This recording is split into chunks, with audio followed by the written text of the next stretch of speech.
Менің есімім Аяжан. Бірақ менің балалық шағым аяқталмай жатып жаншылып қалған. Әкем бізді тастап кеткенде мен небәрі 7 жаста едім. Анам жылап жүріп, түнде еден жуып, күндіз нан сатты. Біз ешкімге жалынған емеспіз, тек өмірден әділет іздегенбіз. Бір күні үйге алыстағы туысымыз Нұрсұлтан аға келді. Анам оны ағаңның баласы, өз бауырың деп таныстырды. Қаладан жұмыстан қысқарып ауылға уақытша келіптіміз. Көзіндегі от, күлгені жылы көрінген. Алғашында мен оған сендім. Аяжан деп еркелететін. Тіпті анамның еркелеткенінен де тәтті естілетін. Бірақ неге екенін білмеймін, бір күні жаныма тым жақын келіп шашымнан сипағанда жүрегім біртүрлі соқты. Бөтен, соғық, түсіне алмай, жай ғана жылы сөз екенін өзімде түсіндім. Сол түн ешқашан ұмытылмайды. Анам түнгі жұмысқа кетті. Үйде мен, інім және Нұрсұлтан ғана қалдық. Інім ұйықтап жатқан. Мен бөлмеме кіріп, жарықты өшіріп көрпеге орандым. Түнгі үнсіздік жабысып тұрғанда еді. Сосын есік жай ғана сықырлап ашылды. Аяжан деген сыбырды естідім. Үнім шықпады. Өзімді естімегендей кейіп таныттым. Бірақ сол сәтте жүрегім қатты соғып, терім мұздап кетті. Ол ішке кірді. Мен қозғала алмай жаттым. Көзімді жұмып қорқынышпен тығылып жаттым. Бірақ ол үндемей жаныма келіп отырды. Көрпені түріп, аяқ жағымнан ұстап, ақырын аяғымды тартып қозғалтты. Мен тұрып кеткім келді, бірақ денем мені тыңдамай қалды. Тек іштей, кетші өтініш, ештеңе істеме деп, іштей айқайлап жаттым. Бірақ сол түн менің үнсіз жан айқайыммен ғана өтті. Ол маған ешкімге айтпа деді. Мен тек басымды изедім. Тек сол сәтте тірі қалғым келген шығар. Сол түні мен бала болудан қалдым. Тек жастыққа жас тамып жатты. Есікті іштен кілттеп жатып қалдым. Таң атса да жанымдағы түн кетпеді. Сол түннен кейін мен өзгере бастадым. Бұрынғы сыныптастарыммен шулы, көңілді жүрген мен енді үнсіз, қиялға батып кеткен бір қызға айналдым. Сабақта мұғалім тақтаға шығарса, қолым дірілдеп, даусым шықпай қалатын. Көзім үнемі жерге қарап тұратын болды. Анам ештеңе байқамады. Қайдан байқасын? Таңғы 6-да шығып, түнгі 12-де келеді. Үстінде иіс сіңіп кеткен ескі форма.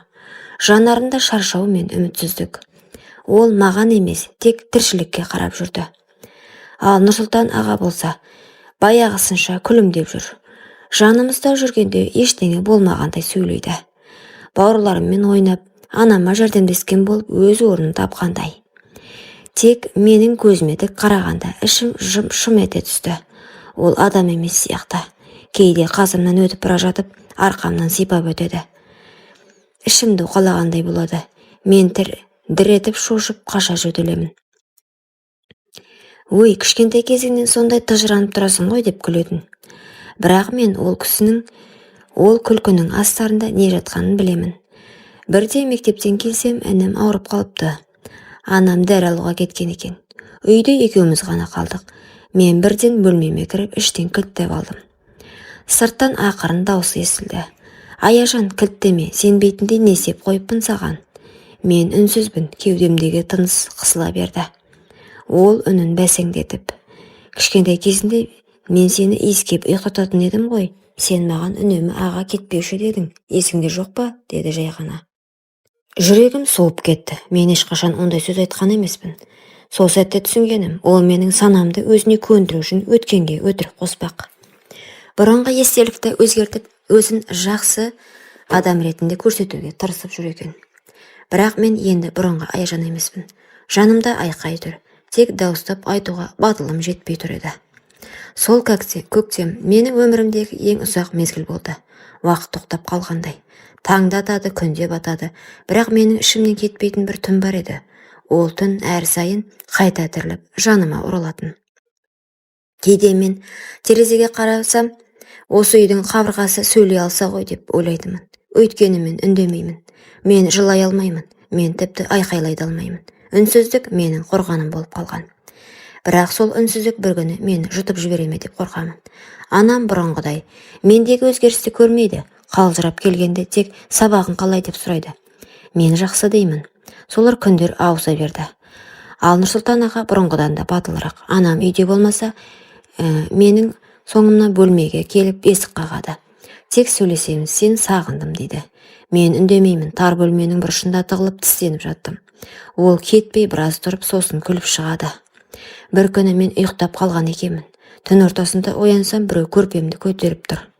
Денем қозғалып жатқан жоқ. Даусым шықпайды, көзім жасаурап кетті. Сол сәтте есік алдынан інім жылап жіберіп, анамның даусы естілді. Нұрсұлтан шошып, артына бұрылып шығып кетті. Ол түн мені құтқарды, бірақ мен үнсіздігіме қайта кіріп кеттім. Ертең сабақта бір мұғалім мені тақтаға шығарғанда сандарды шатастырып жылап жібердім. Сол сәтте мұғалім емес, кітапханашы апай маған келіп, «Аяжан, бәрі дұрыс па?» деді ақырын. Мен басымды изедім, бірақ жанарымдағы көз жасым оған бәрін айтып тұрғандай еді. Күйде күн шыққанмен түн кетпейді екен. Анам бірде маған қарап тұрып, «Сен бұрын сондай күлімдейтін едің ғой жаным, қазір неге сөйлемейсің?» дейді. «Қыздардың ішінде ең тұйығы болып кеттің ғой» деді. Мен жауап бермедім. Тек оның шаршаған жанарына қарап тұрып, «Анашым, сен мені ешқашан көрмегенсің ғой» деп іштей сыбырладым. Сол түні мен есікті кілттеп, үстіне үстел сүйеп қойдым. Бірақ қорқыныш кілтпен кетпейді екен. Ол ішіңе кіреді, сөйтіп өзіңмен бірге тұрады екен. Жаныңда, төсегіңде, ойыңда. Нұрсұлтанның әрекеттерін барған сайын ашық айналды. Ол мені бұрынғыдай жасырын түрткілемейді. Жаныма келіп, арқамнан сипап, «Сен қашан есейіп кеткенсің?» деп астарлап сөйлейді. Ол тіпті менің ішкі дүниемнің қирап жатқанын ләззат көреді ғой деймін. Өйткені мен қорқып тұрғаным оған билік бергендей, жай ғана тоқта дей алмайтын халге жүргенімді білді. Бірде мен оқудан кешігіп келдім. Үйде ешкім жоқ. Кіре бере жүрегім аузыма тығылды. Себебі еден жуып жатқан адам ол. Мен шошып тоқтап қалдым. Ол артына бұрылып, сол баяғы күлкісін тағы көрсетті. «Келдің бе? Сенің бөлмеңді жуып қойдым, таза ұйықтаған жақсы ғой» деді. Мен үндемедім. Сол сәтте сәлден кейін анам да келді. Жүрегім орнына түскендей болды. Бірақ мен түнге дейін санауды әдетке айналдырым. Таң атқанша неше сағат, анаң жұмыстан қайтқанша неше минут. Менің уақытым енді күнмен емес, қорқынышпен өлшенетін болды. Бір күні кітабымды үйде ұмытып, мектепке бос келіппін. Кітапханашы апай шақырып алды. «Аяжан, не болды? Қолың дірілдеп тұр ғой. Көзіңде ұйқы жоқ» деді.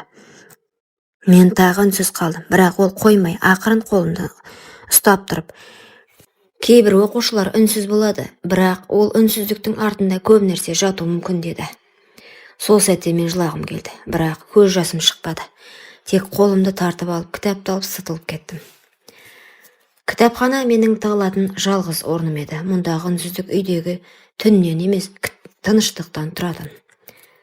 Бір күні Мәдина апай менен сұрады, «Аяжан, үйіңде өзіңді жайлы сезінесің бе?» деп. Мен ойланып тұрып, ақырын басымды шайқадым. «Сенің көзіңдегі қорқынышты көріп тұрмын, бірақ мен ешқайда кетпеймін. Қашан дайын болсаң тыңдаймын» деді. Сол күн басқа күндерге ұқсамады. Анам таңертең қатты шаршап оянды. Жұмыстан шығарып жібере ме деп уайымдап отыр. Мен оның жанындағы әлсіз күйді көріп тұрып, ештеңе айта алмадым. Айтсам, ол бәрін жоғалтады ма деп қорықтым. Ал Нұрсұлтан аға, бүгін ол мені, «Сен маған ешқашан қарсы келмейтінсің, неге өзгеріп кеткенсің?» деп сыбырлады. Мен үндемедім, бірақ іштей, «Өзгеріп жатырмын, өзгеруге мәжбүр болдым» дедім. Сабақтан кейін кітапханаға бардым. Мәдина апай мені күтіп отыр екен. «Аяжан, жай ғана отыршы, бүгін саған ешқандай кітап бермеймін, тек тыңдаймын» деді. Мен алғашында үндемей отырдым. Қолым дірілдеп, көзім жерден көтеріле алмады. Сосын жай ғана сыбырладым. «Мені үйдегі бір адам түнде бөлмеге келеді» дедім. Сол сәтте сөздерімнің аяқталмай тұрған ол түсінді. Қолынан ақырын ұстап, «Аяжан, сен батырсың, үндемей жүргенің қорқақтық емес, аман қалудың амалы болсын. Енді мен сенің жаныңдамын, енді жалғыз емессің» деді. Менің көзіме жас келді. Ол артық сұрамады, бірақ ол мені мектеп психологына апарды. Психологпен сөйлесу оңай болмады, бірақ әр сөзімнен кейін ішім жеңілдеп жатқандай болды. Сол күні мен алғаш рет үйге қорықпай бардым. Мәдина апай мен психологтың қолдауынан кейін мен ақырын өз даусымды тауып келе жаттым. Мектеп директоры, құқық қорғау бөлімі бәрі іске араласты. Бір кеште анам үйге шаршап келіп, төрге отыра бергенде мен жүрегімді қолыма алып айттым. Анашым, мен саған бір шындықты айтуым керек, өте ауыр. Бірақ мен үнсіз қалсам тағы да бір күн мені жоқ қылуы мүмкін. Анам таңырқап қарды. Менің көзімде жас, даусым дірілдеп тұр. Нұрсұлтан аға, ол менің бөлмеме түнде кіреді. Ұзақ уақыттан бері маған тиіп жүр дедім. Анам сенер-сенбесін білмей, қой Аяжан, ондай сөз айтпа, ол сенің ағаң деді. Мен үнсіз отырдым. Тек тыныштықта анамның кеудесі көтеріліп түсіп, көзінен еріксіз жас шақты. Бір сәтте менің қасыма келіп тізерлеп отырды. Сен неге үндемедің деді жылап. Мен жай ғана, сен тым шаршағансың дедім. Естімейтіндей көріндің дедім. Нұрсұлтан сол күні үйге қайта оралмады. Ол ұсталды. Тергеу басталды. Мен бәрін айтуға мәжбүр болдым. Сотта менің даусым дірілдеді. Бірақ ішімде бірінші рет жеңілдік болды. Себебі мен енді үнсіз емеспін. Анам маған қарады, көзіме тура қарап тұрып, сен менің батыр қызымсың деді. Мен де алғаш рет өзімді әлсіз емес, мықты сезіндім. Кейін мен көп уақыт психологтармен жұмыс жасадым. Өмірді қайта үйрендім. Қағаз бетіне ойымды түсіре бастадым. Өз күнімді өзіме жазып отырдым. Бірнеше жылдан соң мен өзімнің хикаямды кітапқа айналдырдым. Кітаптың атауы «Үнсіздік ішіндегі айқай». Бұл тек менің ғана емес, үнсіз жүріп, жылаған мыңдаған қыздың айқайы еді. Бұл оқиға қыздардың үнін естімейтін қоғамға ой салады. Аналарға ескерту, кейде өзім шаршадым деу, баланың жанын жалғыз қалдыру. Ал қыздарға сен кінәлі емессің, үнсіздік қорқақтық емес, бірақ үндемей жүре беруге болмайды дегім келді. Құрметті оқырман, өмірден алынған шынайы оқиғаларды тыңдағыңыз келсе, менің арнама тіркеліп, лайк, комментарий жазып қолдап кетіңіздер. Келесі кездескенше.